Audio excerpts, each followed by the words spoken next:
तो परम गुरु शुद्ध चैतन्य स्वामी भगवान आत्मा ओम नमः। ज्ञानी पुरुषों आज्ञा थी। ज्ञान क्रियाभ्याम मोक्ष ज्ञान सहितनी क्रिया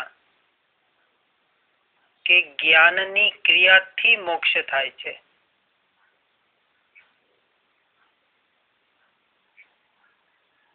ज्ञान की जो अपनी स्वयं की क्रिया है, जो व्यवहार का कथन है, वास्तविक उसे करने की जरूरत नहीं है। जो निरंतर हो रही है, जो क्रिया हो रही है उसको मात्र जानना है और उस स्वभाव में, उस क्रिया में अपने स्वरूप में स्थिर होना है बस। कर विचार तो पाम, ये जो बताया ये भी व्यवहार का कथन है। विचार करते करते, विकल्प करते करते निर्विकल्प दशा और उस निर्विचार की ओर हमें बढ़ना है। स्थिरता का नाम निर्विकल्प दशा, जहां स्थिरता शुरू हो जाती है। तो अभ्यास हमें उस दृष्टि से ही करना है कि स्वभाव में स्थिर होना है। तो स्वभाव में स्थिर होने के लिए स्वभाव में स्थिर होने की क्रिया पहले व्यवहार से बाहर करनी पड़ेगी। तो ज्ञान की जो क्रिया है, ज्ञान की जो पर्याय है, निरंतर जानना जानना जानना, ये जानने का कार्य हमें निरंतर करना पड़ेगा। और करते करते ऐसे सहज हो जाए कि बस वहां जागृति रहे कि मैं जानने वाला मात्र हूं, कुछ करने वाला ये मैं नहीं हूं। और इस जानने के काल में भी उस परद्रव्य का या पर भाव का या मोह राग द्वेष का जानने वाला न होते हुए मैं अपने ज्ञान स्वभाव को ही जानने वाला हूं, ये निश्चय का कथन। तो स्थिर इसमें होना है कि जहां जो कुछ भी जानने में आ रहा है, पांच इंद्रियों से या मन के माध्यम से जो कुछ जानने में आ रहा है, वास्तविक वो ज्ञान स्वभाव का ही परिणमन है, इसलिए ज्ञान ही जानने में आ रहा है। जब हम किसी वस्तु को देख रहे हैं, किसी दृश्य को देख रहे हैं, तो दृश्य को देखते देखते, वस्तु को देखते देखते ऐसा अभ्यास करो, ऐसा अभ्यास होगा कि बस ये जो जानने में आ रहा है, ज्ञान ही तो जानने में आ रहा है। ये ज्ञान का ही परिणमन है, ज्ञान ही वहां तक पहुंचा। ज्ञान ज्ञाकार ज्ञानाकार हो गया और वो ज्ञानाकार ज्ञान ही जानने में आ रहा है।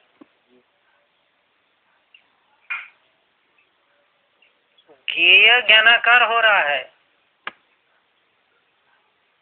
लेकिन वो ज्ञेयाकार ज्ञान होने पर भी ज्ञान ज्ञान ही है। वो ज्ञेयाकार नहीं हो जाता, ज्ञेय के आकार का नहीं हो जाता। जैसे हमने कल देखा था कि जब पहाड़ को जानते हैं तो ज्ञान वहां पहाड़ तक पहुंचा, ज्ञान की पर्याय जो जानने की पर्याय है वो वहां तक पहुंची, और पहुंच के वो ज्ञान की पर्याय पहाड़ रूप बनी, लेकिन वो पहाड़ नहीं बन गई। एक जैसे अदृश्य पर्दा होता है ज्ञान का, वैसे ज्ञान का एक आवरण मात्र एक वहां उसके आगे, और हमको आभास हो रहा है कि हम पहाड़ को जान रहे हैं।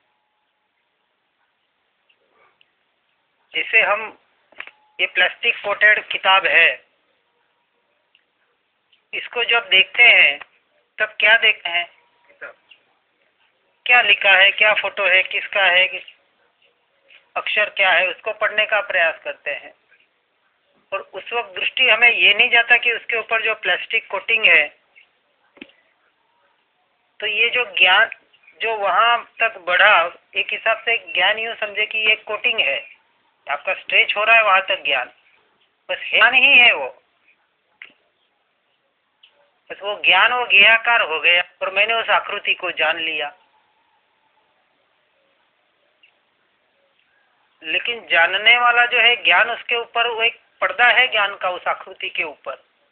वो पर्दे के हम ऊपर हमारी दृष्टि नहीं है। जैसे दर्पण का भी उदाहरण दिया जाता है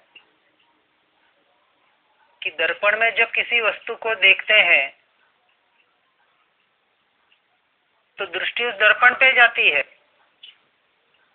कि दृश्य पर जाती है। जब अपने आप को आईने में देखते हैं तब हमारी दृष्टि भले आईने पे होती है पर देखते हम उस अपने आप को।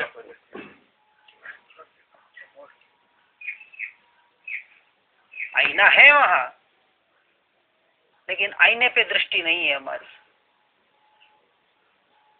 इसलिए ज्ञान एक आईने का ही काम कर रहा है। ये आईने में सारे दृश्य झलक रहे हैं, लेकिन हमारी दृष्टि उन दृश्यों पे है जिसमें झलक रहे हैं, उस आईने पर यानी उस स्वभाव पर, उस स्वरूप पर नहीं है।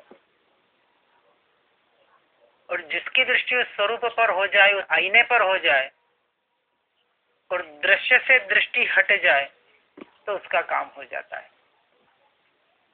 तो हो गया ना। निरंतर मैं अपने आप को ही तो जान रहा हूं, अपने ज्ञान स्वभाव को ही तो जान रहा हूं।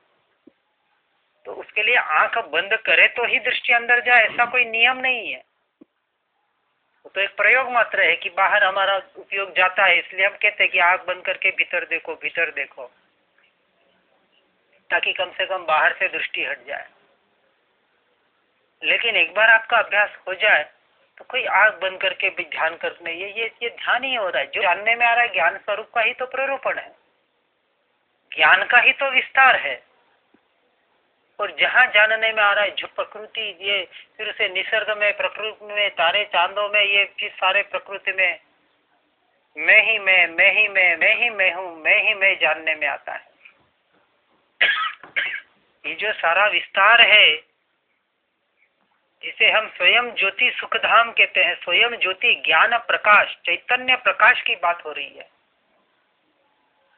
ये चैतन्य का प्रकाश ही तो फैल रहा है। सूर्य वहां है, सूर्य का प्रकाश यहां तक आया। चंद्र है, चंद्र का प्रकाश यहां तक आया। रात को चंद्र प्रकाश में सारी वस्तु अच्छी तरह से दिखती है,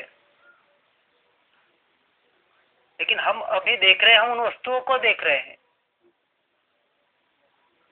प्रकाश है इसलिए वस्तुएं दिख रही है, लेकिन उस प्रकाश को देखने का हम प्रयास नहीं कर रहे हैं, अनुभूति नहीं करते, दिखते नहीं तो अनुभूति के। तो प्रकाश है तो है। अब प्रकाश कैसा है? तो जिसमें सब दिखता है वो प्रकाश है, जो सबको प्रकाशित करता है वो प्रकाश है। वो तो अंधेरा आता है तब पता पड़ता है कि प्रकाश था, तो प्रकाश चला गया।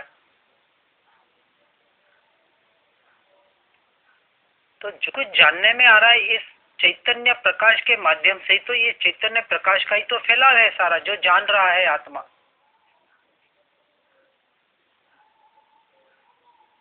सूरज जब रोशनी, सूर्य की किरणें जब जमीन पे आती है तो सूर्य स्वयं प्रकाशमान है कि नहीं है? अब हम किरणों को देख रहे हैं, सूर्य को नहीं देख रहे हैं।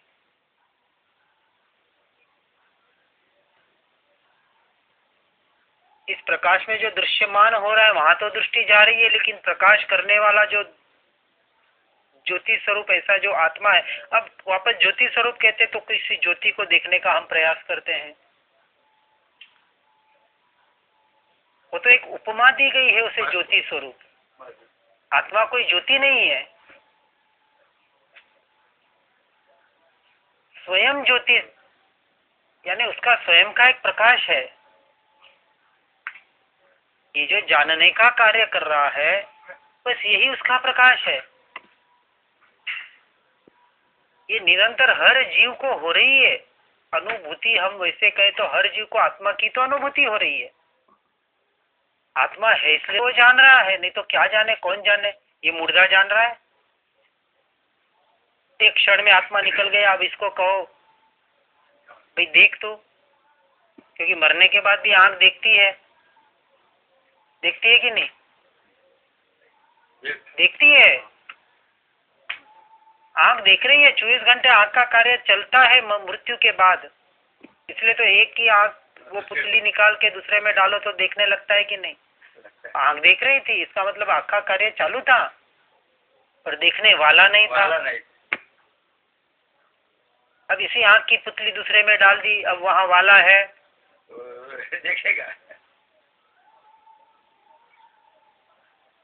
तो इसका मतलब कुछ शरीर के एटम पार्ट्स होते हैं जो कार्य कर रहे होते कुछ समय तक, वो वही दूसरे में डाल दे तो वो कार्य करने लग जाते हैं वापस।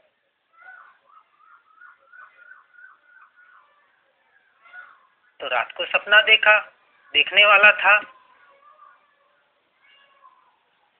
तो ये सारे कुछ दृष्टांत है, ये सिद्ध करते हैं कि ऐसी कोई अद्भुत शक्ति है कि जिसकी वजह से ये सारा जानने का कार्य हो रहा है। तो मूल स्वभाव जो मेरा मूल स्वभाव है वो ज्ञान स्वभाव है, और उस ज्ञान स्वभाव का कार्य मात्र जानना है, उस जानने वाले को मुझे जानना है। अब इसलिए मैंने कहा ये तो सुना समझा ठीक है, इतने से काम नहीं होने वाला जब तक प्रयोग नहीं करेंगे। इसलिए बैठे बैठे प्रयोग करो। इसलिए अभी 4-5 जने बैठे थे, मैंने कहा मैंने आते मैंने प्रयोग शुरू कर दिया। उनका कहा देखो ये बंदर बैठे हैं, ये मोर बैठे हैं, देखो कितना आनंद ले रहे, कितना मजा ले रहे। उसको भी देखो और जानो। उनसे भी पहले ये तो शिक्षा लो कि कुछ नहीं करके क्या उनका जीवन नहीं चल रहा? क्या उनको खाने पीने की व्यवस्था नहीं हो रही है? उनके हिसाब से उनकी व्यवस्था हो रही है? संसार में ऐसा कौन सा जीव है जो भूखा मर रहा है? और भूखा मर रहा है ऐसा अपने को लगता है। कोई मरता नहीं है वास्तविक निश्चय से, तो वैसे मरता ही नहीं है कोई। अपने अपने प्रारब्ध के अनुसार, अपने अपने कर्म के अनुसार हर एक का जीवन चल रहा है। लेकिन फिर मैं जब सृष्टि को जानता हूँ, जब इस सारे देखने वाले जो देखने आंखों से जो देख रहा हूँ और जान रहा हूँ, उस वक्त भी एक अनुभूति करो कि ये जो जानने में आ रहा है ये वास्तविक ये दृश्य जानने में आ रहा है या ज्ञान जानने में आ रहा है। अभ्यास करना है तो वहां बैठे बैठे अभ्यास करो। ये बैठे बैठे अभ्यास है। अब अभ्यास करना है ज्ञान स्वभाव का। अब ये हमने जाना कि ज्ञान का ही विस्तार है और जो भी जानने में आता है ज्ञान जानने में आए। अब बैठे बैठे 5 मिनट 10 मिनट आधा घंटा, कल हमने एक ध्यान का प्रयोग किया था। एक एक इंद्रियों को लेके हमने प्रयोग किया था कि कान सुन रहा है और मैं जान रहा हूँ। ये तो हमने आधा आधा मिनट किया। इसी एक चीज को लेके आधा घंटा बैठो बैठो, आधा घंटा जो आवाज आ रही है बस कान सुन रहा है, मैं जान रहा हूँ। ये आवाज आ रही है, मैं जान रहा हूँ, मैं जान रहा हूँ, मैं सुन नहीं रहा। जब आंख खुली किसी एक पे दृष्टि स्थिर करो, जैसे पुस्तक पे दृष्टि स्थिर की। अब पुस्तक को देख रहा हूँ नहीं सुनना है, आंख देख रही है, मैं जान रहा हूँ, मैं जानने वाला। कंसंट्रेशन करो।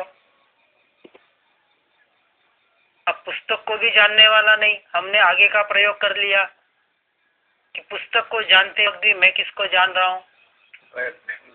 ज्ञान स्वभाव को ही जान रहा हूँ, स्वयं को ही जान रहा हूँ।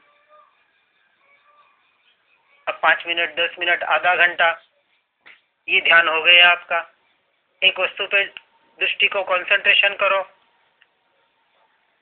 भले आंख देख रही है, अब विचार करना है मैं अपने ज्ञान स्वभाव को जान रहा हूँ, मैं अपने ज्ञान स्वभाव को जान रहा हूँ, मैं अपने ज्ञान स्वभाव को जान रहा हूँ, मैं अपने ज्ञान स्वभाव को जान रहा हूँ। ये ज्ञान यही मैं हूँ, यही मैं हूँ, यही मैं हूँ। अब आंख देख रही तो देख रही है, आपका मन आपका अंदर चिंतन चल रहा है, आपका ध्यान चल रहा है। ये खुली आंख से ध्यान हो रहा है। ये प्रयोग करो, प्रयोग करने पड़ेंगे।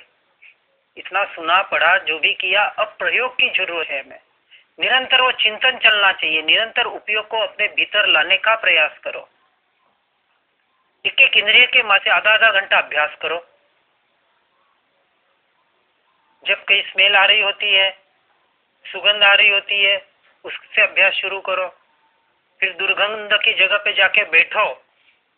कचरे के डिब्बे होते हैं ना म्यूनसिपालिटी के, जहाँ थोड़ी दुर्गंध आती है, जितनी सहन होती है, ज्यादा सहन कर सकते हो तो पास में जाके बैठो थोड़ी देर। कोई रोग भी नहीं होने वाला, डरना मत। झोपड़पट्टियों में पूरा जीवन बिताने वाले लोग हैं, नालों के पास झोपड़ियां लगी हुई है, रोज बदबू में कुछ नहीं होता है। वहां भी 70-80 साल के लोग जीते हैं।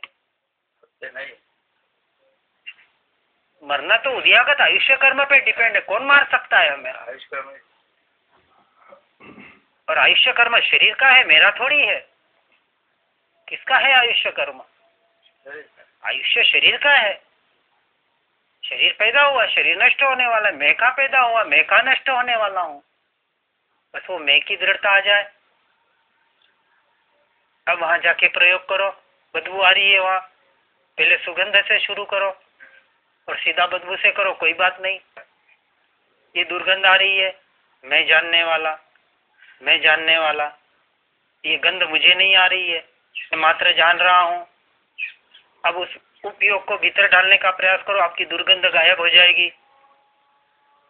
गायब जाएगी मतलब रहेगी, पर उपयोग को आप जितना जितना भीतर में लाएंगे, बस ये ज्ञान स्वभाव ही जानने में आ रहा है, ज्ञान स्वभाव ही जानने में आ रहा है। मैं अपने स्वयं को ही जान रहा हूँ, दुर्गंध को नहीं जान रहा हूँ। ये पर का कार्य है, मेरा कार्य नहीं है। जो भी विचार, जो भी चिंतन आपके हिसाब से आप करो, उसका कोई मंत्र नहीं है फिक्स कि ऐसा ही चिंतन करना है। बस उपयोग किस तरह से अपने भीतर जाए, ये ज्ञान की महिमा है। ज्ञान क्रियाभ्याम मोक्ष, ये ज्ञान की क्रिया अब हम कर रहे हैं प्रैक्टिकली। अब ये ज्ञान की क्रिया आपकी हुई। अब निरंतर आप इंद्रियों के माध्यम से ज्ञान स्वभाव को, अपने जानने वाले को जानने का प्रयास कर रहे हो। ये क्रिया हुई ज्ञान की। और इसकी निरंतर जितनी आपकी क्रिया चलेगी, ये ज्ञान स्वभाव का जितना अभ्यास चलेगा, आप उनके नजदीक हो। तो जितने स्वयं के नजदीक हो, उसी का नाम तो मोक्ष है। मोक्ष और कहाँ है? बाहर कुछ नहीं है, सब कुछ भीतर में है। इसलिए निरंतर दृष्टि जितनी भीतर जाए, उसको जानने का प्रयास करना है। कल हमने देखा था कि जब शरीर में वेदना होती है, कोई मच्छर बैठता है, कोई मक्खी बैठती है, तो कैसे अभ्यास करना, उसको भी जान लेते हैं, उसका भी अभ्यास शुरू कर देना। जब 2-4 मच्छर बैठे, ज्यादा बैठे तभी सहन नहीं होंगे, 2-4 से तो शुरू करो। शाम को घर में नहीं आते हैं, घर में तो जाली के दरवाजे लगे होते हैं, तो बाहर जाके बैठो। मैं बैठता था, आपको रियल जो प्रैक्टिकल किए हैं वो बता रहा हूँ। वो हम्पी में तो करता था, लेकिन घर जाके यही अभ्यास करता था मैं। उत्तर चंदा में ऐसा ही करता था। हाँ, तालाब के किनारे पर शाम ऐसे जगह पे जाके बैठो। शाम को घर के बाहर जाके उतड़ी पे बैठ जाता है ऐसे, और वो भी 6:30 से 7:30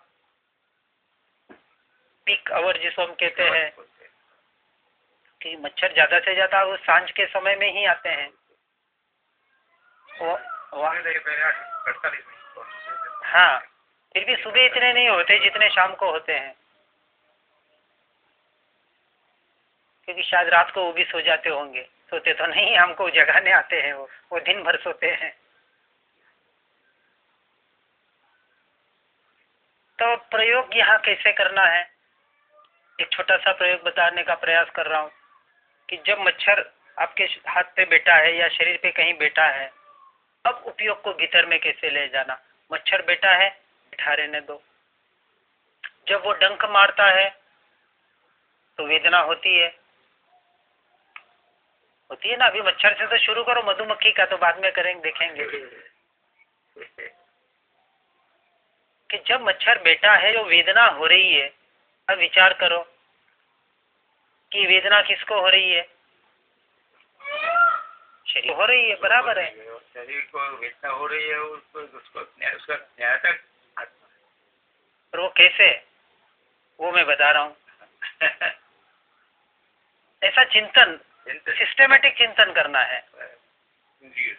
सीधा में आत्माओं करते हैं ना, तो एकदम आत्मा पकड़ में।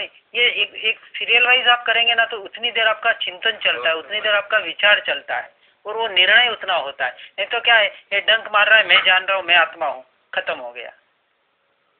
वो फिर चिंतन धारा ज्यादा। अब जो मैं बताता हूँ उसका चिंतन देखो, आप करेंगे तो एक चिंतन 5 मिनट तक चला तो 5 मिनट तक आप उस उपयोग में रहे। ये स्वाध्याय हो गया आपका। अब ये प्रैक्टिकल स्वाध्याय, अब ये स्वाध्याय खत्म। अब इसकी जो नहीं है आप लोगों को, क्यों नहीं है? सालों से पढ़ रहे हैं, सुन रहे हैं। जो नहीं पढ़ रहे उनको जरूरत है। अब आपको तो पत्र क्रमांक याद है कि उनसे पत्र में क्या लिखा है, सब याद है। क्या उससे फायदा? फायदा क्या? पूरा वचनामृत भी याद हो जाए और 10 वचनामृत भी याद हो जाए, सब कुछ जाना और स्वयं को न जाना, कोई मतलब नहीं। तो अब ये जो जाना, इसका उपयोग हमें करना है अब स्वयं को जानने के लिए प्रैक्टिकली। अब पूरा जोर अभ्यास पे दो। ये सच्चा स्वाध्याय, स्व का अध्याय। स्वाध्याय यानी क्या?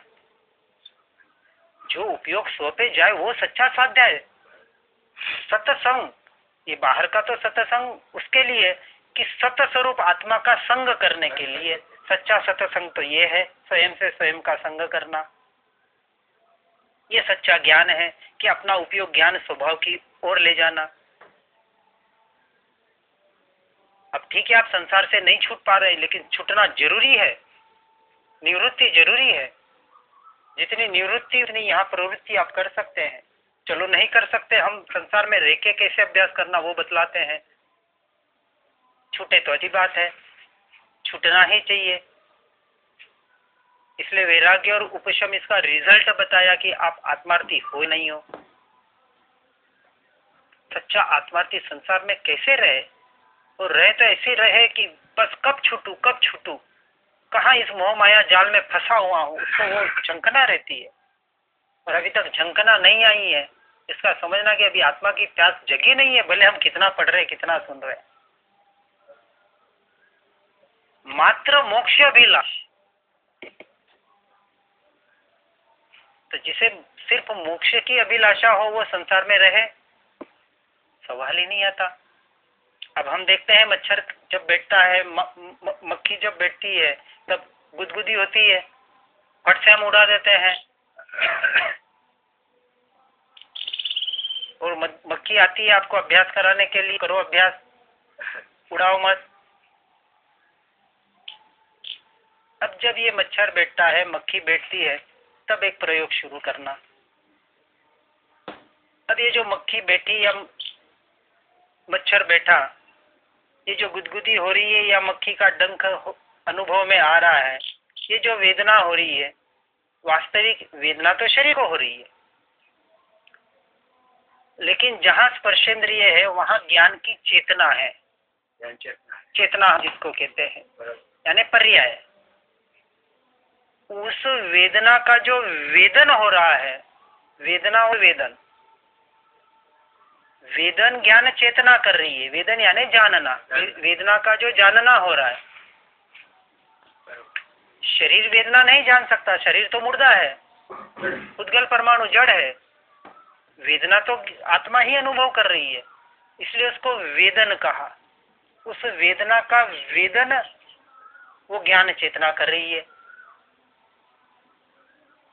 तो अब हम कहाँ आए? एक एक स्टेप आगे बढ़ते हैं कि वेदना तो हो रही है, तो वेदना शरीर में हो रही है।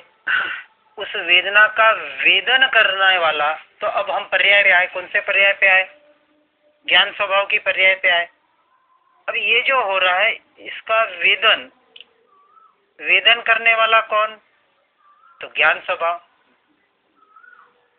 क्योंकि जानना, ये जो जानना हो रहा है, उस वेदना का जो जानना हो रहा है, उस वेदना का जो वेदन हो रहा है, वो वेदन मात्र ज्ञान स्वभाव का ही गुण धर्म है, यानी ज्ञान की पर्याय है। जानना ये ज्ञान की पर्याय है। तो वास्तविक उस वेदन के काल में जो जानने में आ रहा है, वो वेदन जिसका है, वो वेदन तो ज्ञान, जानने वाला ज्ञान स्वभाव है। अब दृष्टि को धीरे धीरे मन से चिंतन करो। ये आपका स्वाध्याय हुआ प्रैक्टिकली कि ये मच्छर का डंक है, डंक में जो वेदना हो रही है वो वेदना ही वो वेदन हो रहा है। वो वेदन यानी वो डंक को जानने वाला, जो जानने का जो कार्य कर रहा है, वो मेरा ज्ञान स्वभाव कर रहा है, वो मेरा ज्ञान स्वभाव कर रहा है। ये ज्ञान, ये ज्ञान, ये ज्ञान, ये ज्ञान, ये ज्ञान यही तो मैं हूँ, ये ज्ञान यही मैं हूँ, ये ज्ञान यही मैं हूँ। अब आपने चिंतन कहा, वहां डंक से आपका चिंतन कहाँ शुरू हो गया? आप मैं पे आ गए। अब ये चिंतन आपका शुरू हुआ। अब जितना आप इस चिंतन में डूबेंगे आपकी वेदना गायब हो जाएगी, क्योंकि उपयोग वेदना पे था। तब तक वो वेदना का वेदन हो रहा था, उस वेदन को अपने ज्ञान स्वभाव में लेके आए और अब उपयोग अपने ज्ञान स्वभाव पे अपने मैं में यानी अपने आत्मा में स्थिर करने का प्रयास किया। अब ये हुआ अभ्यास। अब इस अभ्यास में थोड़ा और डिटेल में जानेंगे, थोड़ा इस अभ्यास को, कि इस अभ्यास में होता क्या है। इसको भी चिंतन से करना है। तो ये जितना चिंतन आपका गहरा होगा, उतने गहराई में आप अपने भीतर में, अपने स्वयं में, अपने ज्ञान स्वभाव में रमणता कर सकते हैं।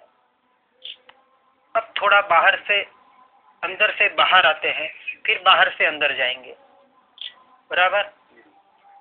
आत्मा एक द्रव्य है, 6 द्रव्यों में एक द्रव्य जीव द्रव्य, जिसे हम आत्मा कहते हैं। अब मेरी आत्मा, स्वयं को स्वयं अभ्यास करना है।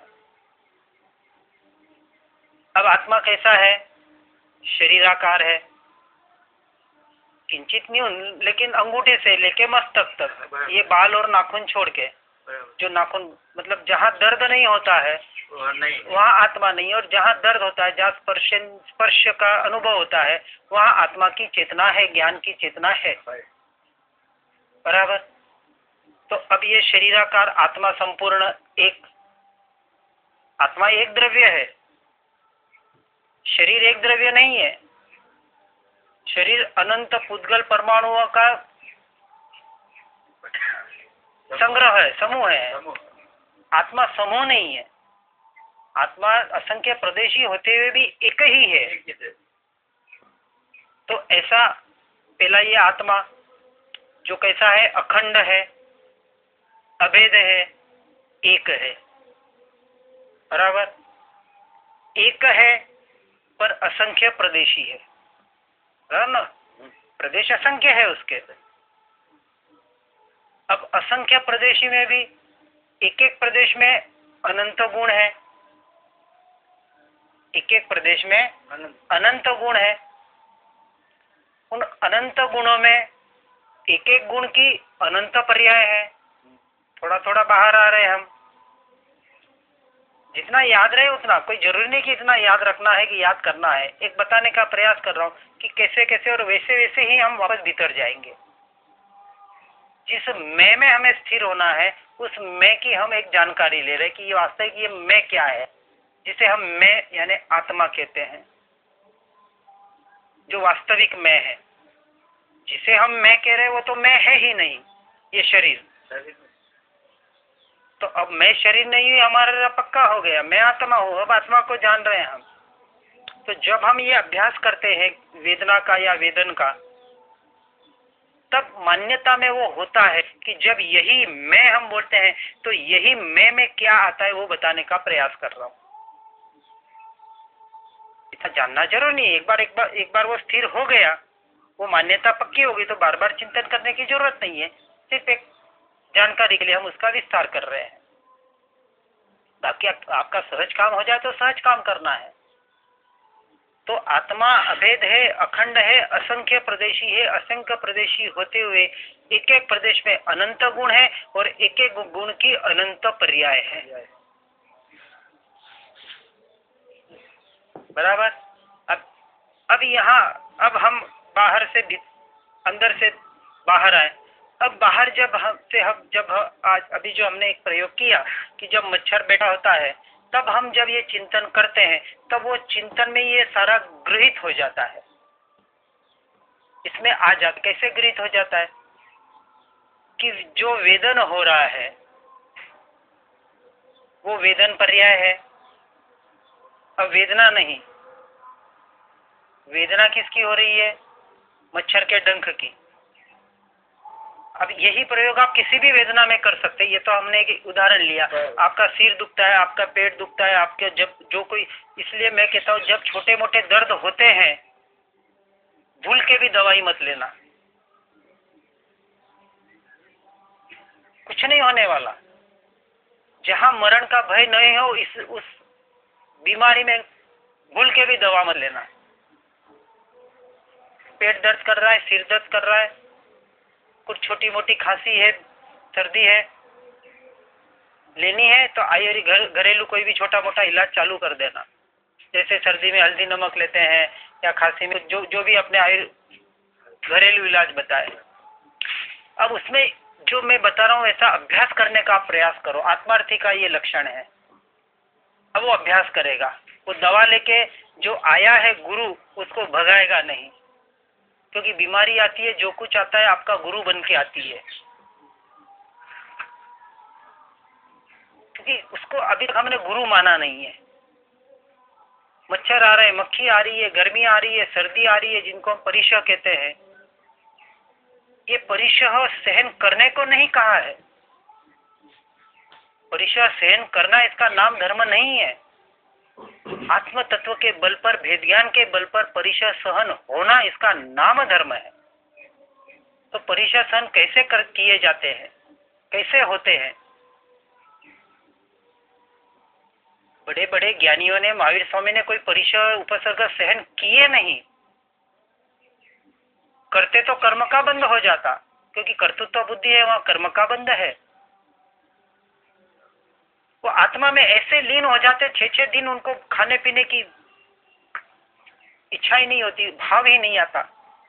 कुछ शरीर पे मच्छर बैठे, मधुमक्खियां बैठी है, कुछ बैठे, वहां उपयोग ही नहीं जाता।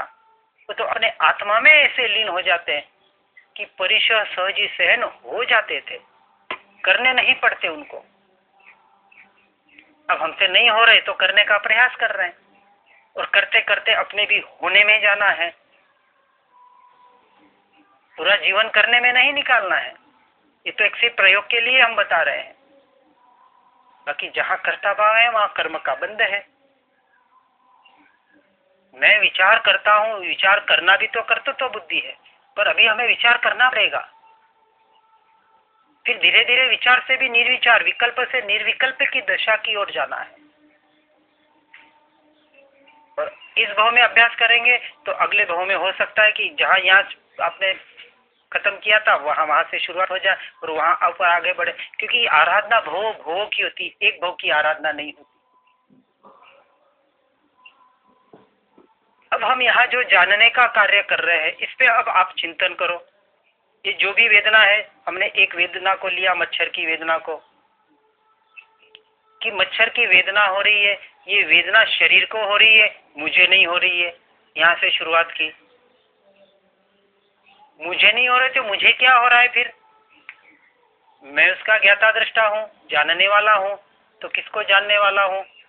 तो व्यवहार से तो वेदना को जानने वाला हूँ। लेकिन जब वो वेदना हो रही है तो उस वेदना के काल में जो वेदन कर रहा है, जो जानने का कार्य कर रहा है, वो जानने का कार्य उस ज्ञान स्वभाव के मार्फत हो रहा है। उन ज्ञान स्वभाव का जो गुण धर्म है, वो ज्ञान गुण है, वो ज्ञान गुण जानने का कार्य कर रहा है। अब एक ज्ञान गुण पे हम आए कि ये जो वेदन हो रहा है, मच्छर के डंक का जो वेदना नहीं, अब जो वेदन हो रहा है वो वेदन, जिसे हम ज्ञान चेतना भी कह सकते हैं, वो वेदन करने वाला जो ज्ञान स्वभाव। अब जब हमने कहा कि वेदन करने वाला ज्ञान स्वभाव, तो इसमें क्या आ गया?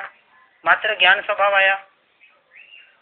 तो उस वक्त दृष्टि में जो ज्ञान स्वभाव, भले वो पर्याय जानने की पर्याय ज्ञान स्वभाव की है तो जानने की पर्याय ज्ञान स्वभाव में ही जाएगी, लेकिन ज्ञान गुण है, वो गुण अकेला है या अनंत गुणों के साथ में रहा हुआ है?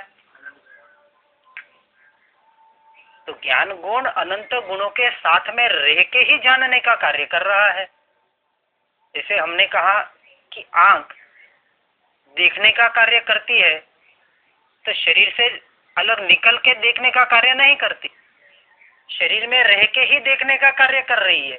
तो आंख देख रही है यानी शरीर के माध्यम से ही मैं देख रहा हूँ, तो संपूर्ण शरीर उसमें ग्रहित हो जाता है।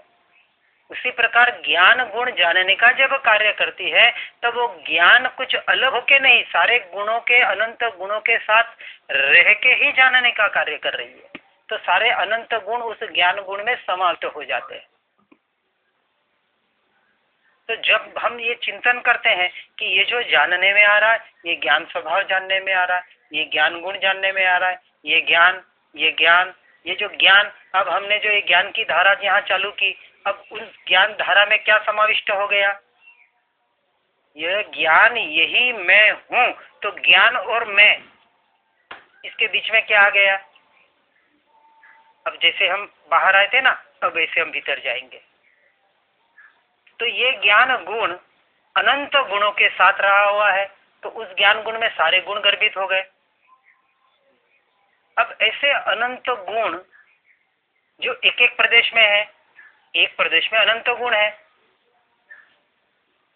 तो अनंत गुण के ये ज्ञान गुण जो अनंत गुणों के साथ है, ऐसे अनंत गुण जो एक एक प्रदेश में है। क्या मैं एक प्रदेशी हूं? अब आगे का स्टेप कि ऐसा एक एक प्रदेश जो असंख्य प्रदेशी, जो ऐसे असंख्य प्रदेशी द्रव्य क्षेत्र काल भाव से देख रहे हम, तो ऐसा जो असंख्य प्रदेशी, तो असंख्य प्रदेश ऐसे एक बार तो इस तरह से ही कल्पना करना था कि आपको एक बार आदत हो जाए, बाद में नहीं करना पड़ेगा। तो ऐसी एक दृष्टि को उस डंक के माध्यम से अब हम कहाँ पहुंचे? वो असंख्य प्रदेश। तो असंख्य प्रदेश कहाँ है? जैसे हमने देखा कि शरीराकार आत्मा है, तो जहाँ जहाँ आत्मा है वहाँ असंख्य प्रदेश फैले हुए हैं।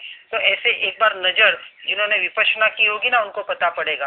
विपश्यना में सिखाते हैं कि यहाँ से पूरा अपना बॉडी के ऊपर नीचे अंगूठे तक पूरे अपने मन को ऐसे घुमाते हैं, और वहाँ जो जो संवेदनाएं शरीर में हो रही है, उन शरीर की संवेदनाएं कराते हैं। 3 बार किया है मैंने। मतलब मन को एक कंसंट्रेशन का प्रयोग है। वो भी कहते हैं कि वर्तमान में जो आपके शरीर में घटित हो रहा है उस पर अपने मन को केंद्रित करो, तो उससे एक मन आपका केंद्रित हो जा रहा है, मन भटकना और जगह बंद हो जाता है। वर्तमान में रहना सीखता है, क्योंकि वर्तमान में रहने की घटना है पूरी। वहाँ आत्मा अनात्मा की बात नहीं होती, वो बॉडी के आधार पर सिखाते हैं। तो लेकिन फिर मैंने उसी बॉडी के आधार पर अपने आत्म प्रदेशों पे प्रयोग किए। उन्होंने बॉडी के संवेदना को देखने का प्रयास कराया, मैंने उसी संवेदना को आत्मा के प्रदेश में ले जाने का प्रयास किया। ये तो सारा आत्म प्रदेशों में घटित हो रहा है। बॉडी तो है ही नहीं, मैं कहाँ बॉडी हूँ, मैं शरीर हूँ ही नहीं। अब ये जो एक एक स्टेप हम देख रहे हैं कि ये जो ज्ञान स्वभाव जानने में आ रहा है, ये ज्ञान स्वभाव जो अनंत गुणों के साथ है, ये अनंत गुण जो एक एक प्रदेश में है, ऐसा एक प्रदेश नहीं, ऐसा असंख्य प्रदेशी जो शरीराकार है, और असंख्य होते हुए भी जो अखंड है, अभेद है, एक रूप है। असंख्य होते हुए भी अलग अलग नहीं है, अखंड है, अभेद है, एक रूप है। ऐसा अभेद, अखंड, त्रिकाली, तीनों काल में एक जैसा रहने वाला, ऐसा जो ध्रुव तत्व, जो जैसा था वैसा का वैसा है, न कभी बदला है न कभी बदलेगा, ऐसा जो ध्रुव तत्व, वही मैं हूं। अब मैं कहते ये इतना सारा में उस मैं में आ गया।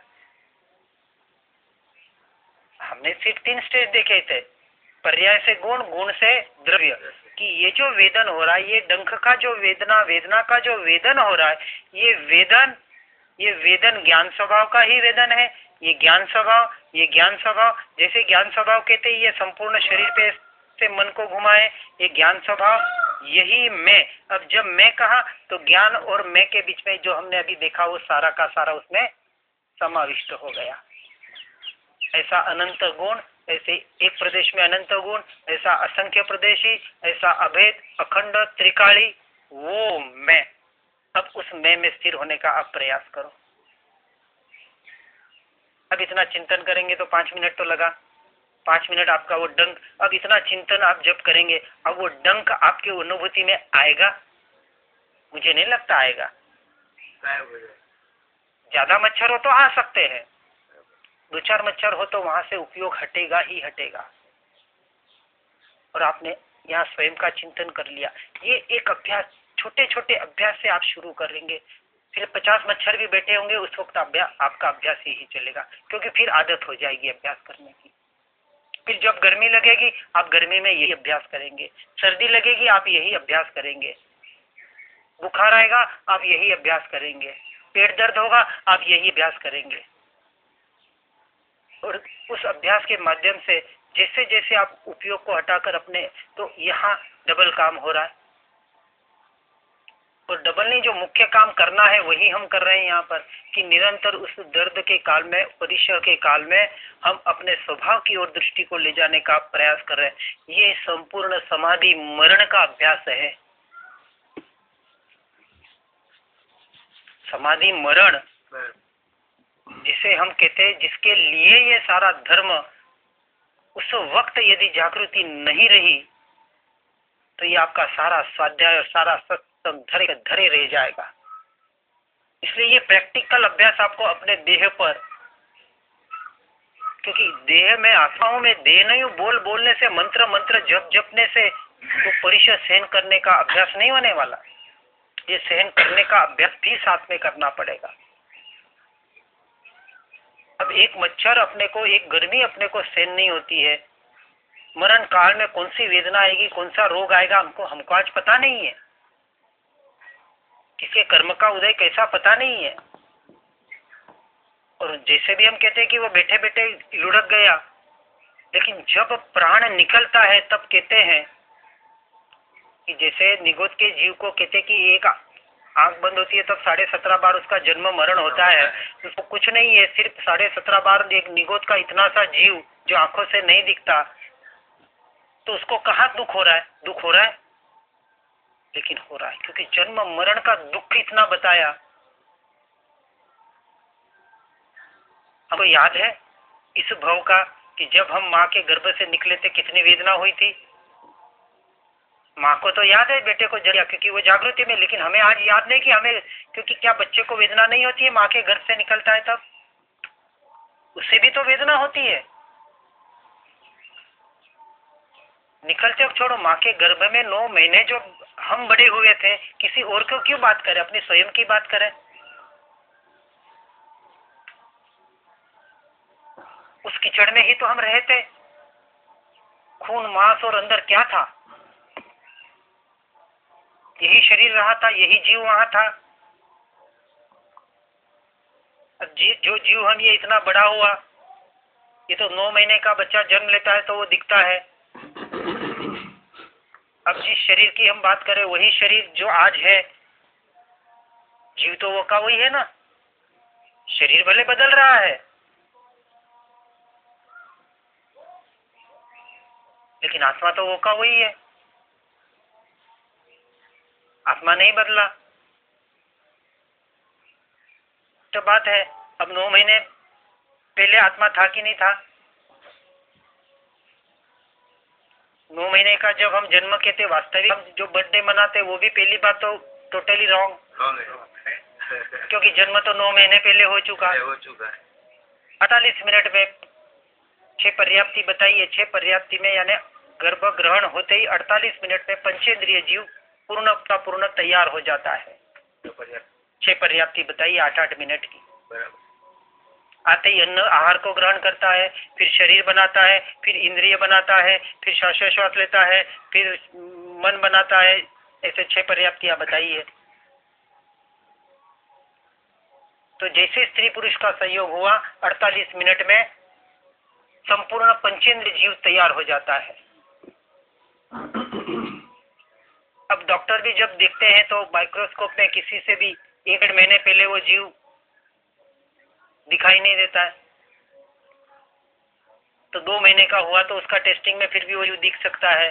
तो 2 महीने के पहले जीव था कि नहीं था? 1 महीने का शरीर था कि नहीं था? 1 दिन का शरीर था कि नहीं?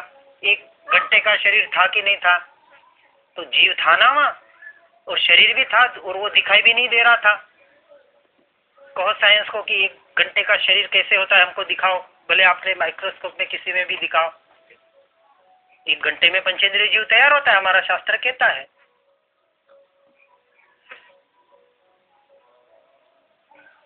तो इसी जीव की हम बात करें जो अभी इसी शरीर की बात कर रहे हैं। अब कोई कहता है स्वर्ग नरक और पूर्व जन्म ने आगे के जन्म किसने देखे? ये जन्म तो देखा ना, कि ये भी नहीं देखा?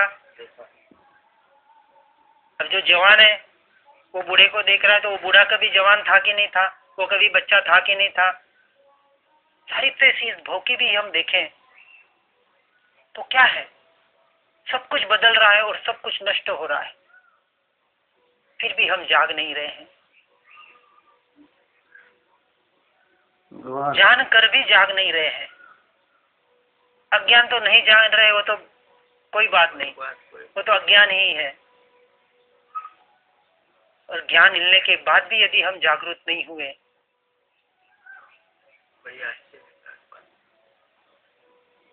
तो वो मूर्ख है या हम तो महामूर्ख हुए।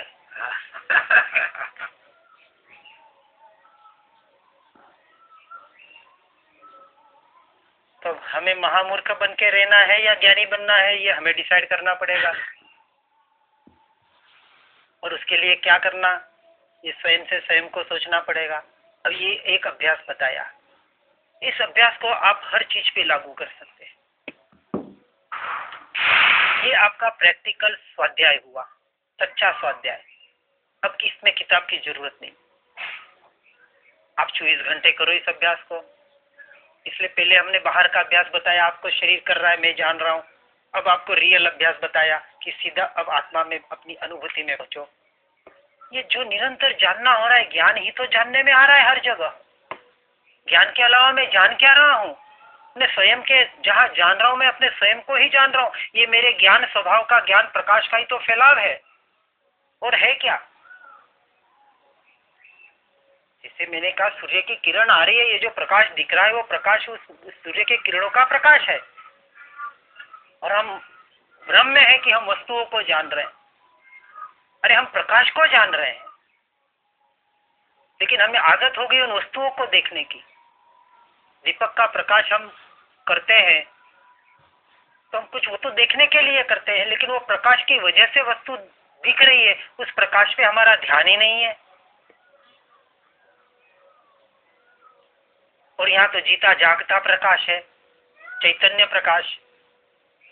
और ये चैतन्य प्रकाश को फैला है। इस फैलाव को जिसने जान लिया, उस प्रकाश में जो रमण हो गया, तो करना तो वही है। अब निरंतर जहां भी जाने, बस यही भाव करे, मैं अपने ज्ञान स्वभाव को ही जान रहा हूँ। ये मेरे ज्ञान स्वभाव का ही विस्तार है और कुछ नहीं है। ये पर पदार्थ को न तो मैंने आज दिन तक जाना है, न मैं जान सकता हूँ। इस भ्रांति को निकाल दे, और इस भ्रांति का निकलना ही सम्यक दर्शन है। समकित इसी का नाम है। जब तक भ्रांति है तब तक मिथ्यात्व है। निरंतर इसका अभ्यास करना पड़ेगा। और एक एक प्रयोग आपको बताने का प्रयास किया। अभी इस प्रयोग में आपके मन से, अब मैंने भी अपने मन से कुछ प्रयोग बढ़ाए, आप करो। हर जगह ये प्रयोग कर सकते हैं। आप बैठे हैं, पहले मैं सत्संग करने बैठता था वहां हम्पी में, ऐसे पेड़ के नीचे हम बैठते थे, थोड़ा अच्छा भी लगता है। वातावरण खुले नेचर में हम बैठते, बिल्कुल पेड़ के नीचे बैठते थे, और वहां बैठते तो चिटिया चलती। मेरे पाँव में कभी कभी 20-25 चिटिया ऐसे ही चढ़ जाती थी, और सत्संग करते करते साथ में मेरे को सत्संग कराती थी। यहाँ तो मुंह से सत्संग किसी और का चल रहा है, और यहाँ सत्संग भीतर से चल रहा है। देखो, जानने वाला जानने में आ रहा है। हम तो एक मच्छर बैठा कि उसको पहले उड़ाने का प्रयास करते, पहले तो मच्छर आए नहीं इसका प्रबंध कर देते हैं। जाली लगाए कि मॉस्किटो मैट लगाए कि जो लगाना, आजकल तो गुड नाइट नहीं, ऑल आउट नहीं, जो चाहिए वो आ गया है। खतरनाक चीजें आ गई। एक तो हेल्थ भी खराब और मच्छर का भी हत्या, पाप ही पाप। ठीक है, जो हो रहा है, जो कर रहे हैं, हमें अपने प्रयोग करने हैं। इसलिए बार बार जो मेरा जो जोर, जो मैंने किया है, और बिना प्रयोग के आत्मा नहीं मिलने वाला। पढ़ने से आत्मा मिल जाता तो पंडितों को कब से आत्मा मिल जाता। हमसे कई गुना शास्त्र उन्होंने पढ़ लिया है, मैंने जितने नहीं पढ़े होंगे, क्योंकि मैं कोई विद्वान या पंडित नहीं हूं। I am a practical man. मैंने जितना सुना, जितना पढ़ा, उसको अपने जीवन में लाने का प्रयास किया, प्रायोगिक। इसलिए मेरा जोर प्रयोग पे रहता है, और जितना याद है उतना बोल देता हूँ, और जितना भी बोल रहा हूँ प्रयोग के आधार पर बोल रहा हूँ, जो किए। क्योंकि जो प्रैक्टिकल आधार पे बोला जाता है वो स्वयं का प्रयोग होता है।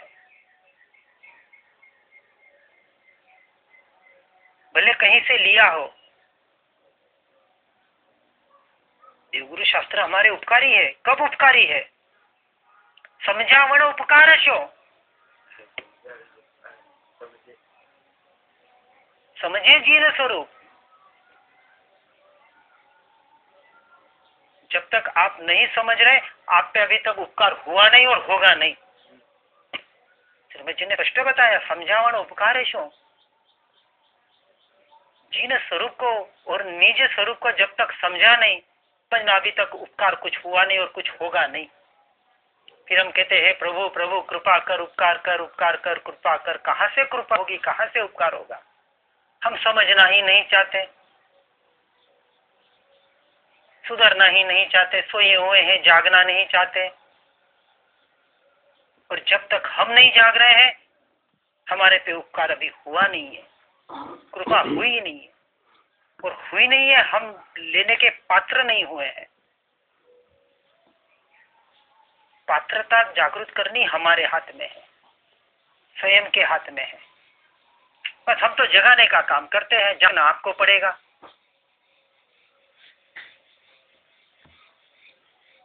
और व्यवहार में भी कहा जाता है कि सोते हुए जगाना बहुत आसान है, जागे हुए को जगाना तो नामुमकिन है। क्योंकि वो जब जागना चाहे तभी जगेगा, नहीं तो 10 घंटे भी नहीं जगेगा। वो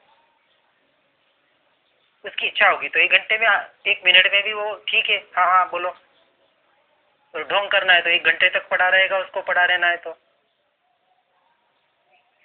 इसलिए पूरा मार्ग स्वयं से स्वयं में घटित करने का है।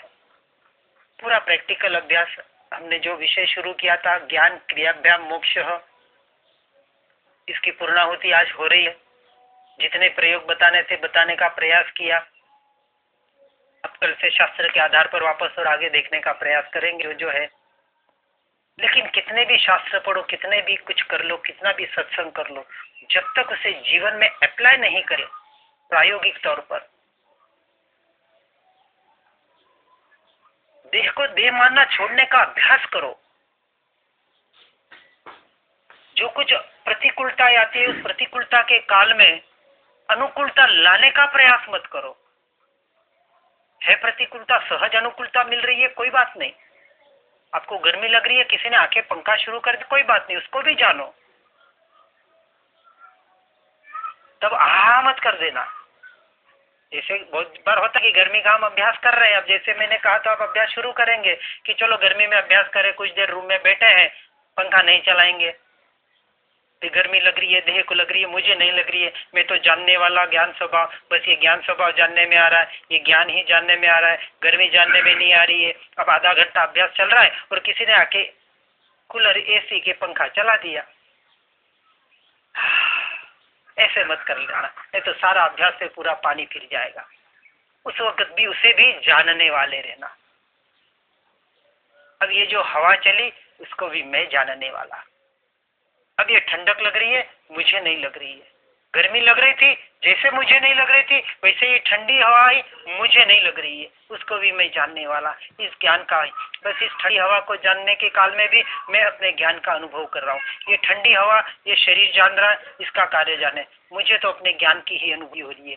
मैं अपने ज्ञान स्वभाव को ही जान रहा हूँ, मैं अपने ज्ञान स्वभाव को ही जान रहा हूँ। ये ज्ञान स्वभाव यही तो मैं हूँ, यही तो मैं हूँ। बस वो मैं पे निरंतर, वो बाहर क्या, इसलिए अनुकूलता और प्रतिकूलता दोनों में एक जैसा जो जानने वाला रह गया, इसी का नाम तो समता भाव है, इसी का नाम तो सच्ची सामायिक है,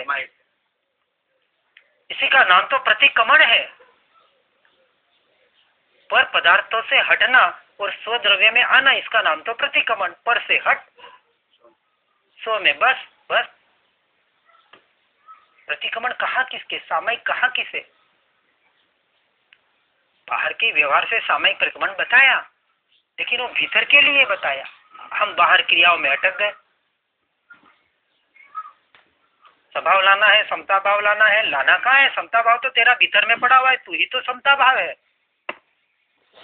समता भाव, समभाव मेरा स्वभाव है, शांत रहना मेरा स्वभाव है, आनंद सुख मेरा स्वभाव है। स्वभाव क्या? मैं ही तो सुख स्वरूप हूँ, मैं ही तो सुख हूँ, मैं ही तो आनंद हूँ, मैं ही तो ज्ञान हूँ, सब कुछ मैं ही मैं हूँ। और जहां मैं हूं वहां पर का कार्य का,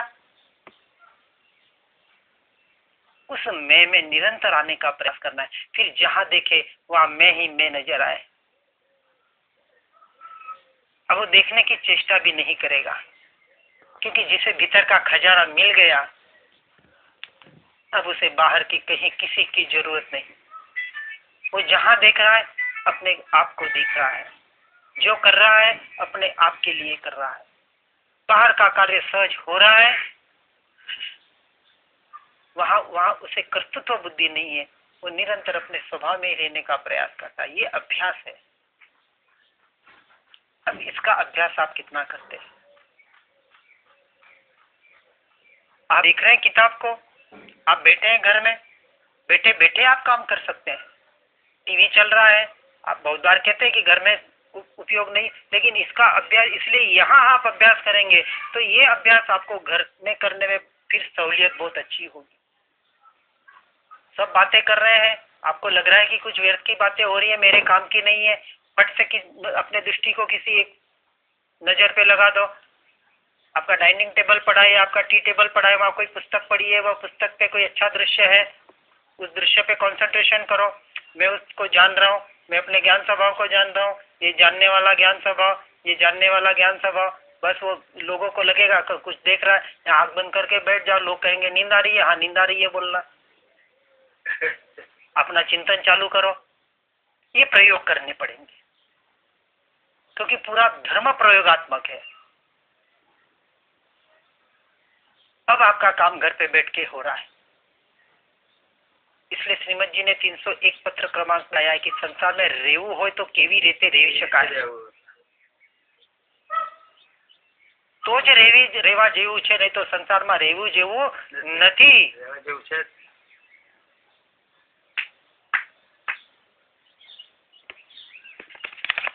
कितना ये बताया उसमें? चार वस्तु बताई है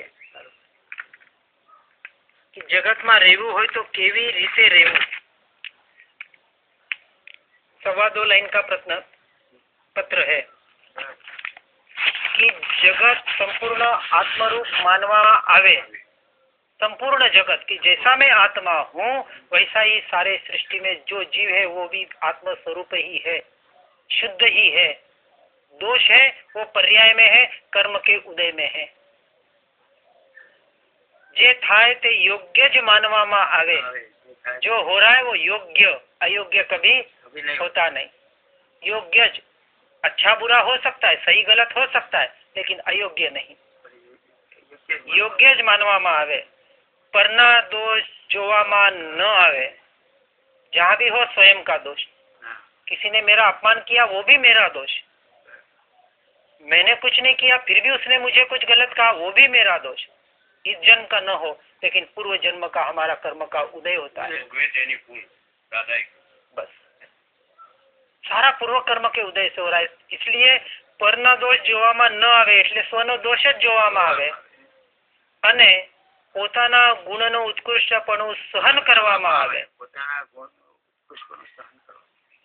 मैं कुछ हूँ ये मान्यता न आवे। भले मेरे में कितने भी गुण आ जावे, भले मैं ज्ञानी भी बन जाऊं, अभी तक अधूरापन है जब तक केवल ज्ञान नहीं है। और केवल ज्ञान होने के बाद तो फिर अधूरापन रहता ही नहीं है, वहाँ अहंकार ही संपूर्ण नष्ट हो जाता है।